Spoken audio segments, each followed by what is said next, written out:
আমাৰ কেম্পটো চালোঁ।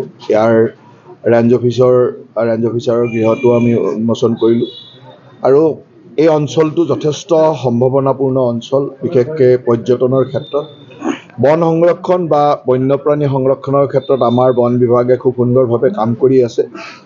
যোৱা সময়ত যিবিলাক ঠাইত গছ গছনি নাছিল তাত নতুন প্লেণ্টেশ্যন কৰিছে যোৱা বছৰ, এইবাৰ ভাল অৱস্থালৈ আহিছে আৰু ক'ত কি কৰিব লগা আছে সেই কথাখিনিও তেখেতসকলে জনাইছে।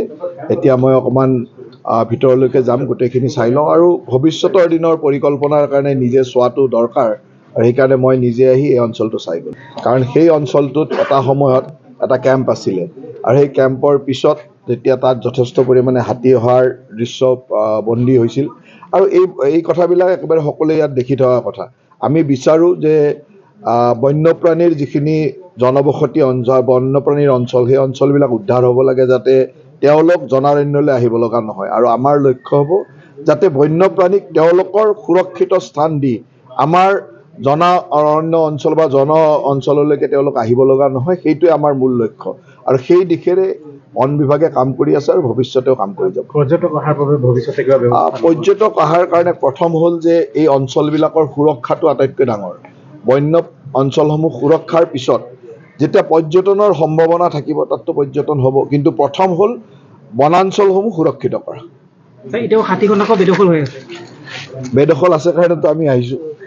বেদখল নাই বুলি মই কোৱা নাই, বেদখল আছে, কিন্তু মোটামুটিকৈ যথেষ্ট বেদখল মুক্ত হৈছে আৰু য'ত বেদখল আছে মুক্ত কৰিব লাগিব। আমাৰ চৰকাৰৰ দিনত আমাৰ মুখ্যমন্ত্ৰী ডাঙৰীয়াৰ সবল নেতৃত্বৰ কাৰণে সোণাৰী ৰূপাৰী ৰক্ষা হৈছে, নামেৰিও বেদখল মুক্ত হৈছে, বনাঞ্চল ৰক্ষা কৰাৰ যিটো যাত্ৰা ত্বৰান্বিত হৈছে আৰু জীৱ জন্তুখিনিও শান্তি পাইছে।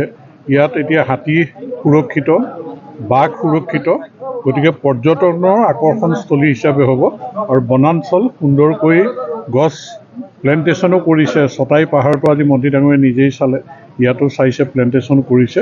খুব ভাল পদক্ষেপ হৈছে। বন বিভাগে যথেষ্ট আন্তৰিকতাৰে তেওঁলোকে কাম কৰি আছে। আপোনাৰ এই অঞ্চলটোৰ প্ৰতি এটা দীৰ্ঘদিনীয়া সম্পৰ্ক আছে আৰু দুৰ্বলতাও আছে ন। এই অঞ্চলটো ভাল কৰিব লাগিব। পৰ্যটন যেনেধৰণে এতিয়া বনাঞ্চল হৈছে, জীৱ জন্তু আহিছে, গতিকে এইটো পৰ্যটনস্থলীলৈ মানে গতি কৰি আছে, গতি ত্বৰান্বিত হ'ব।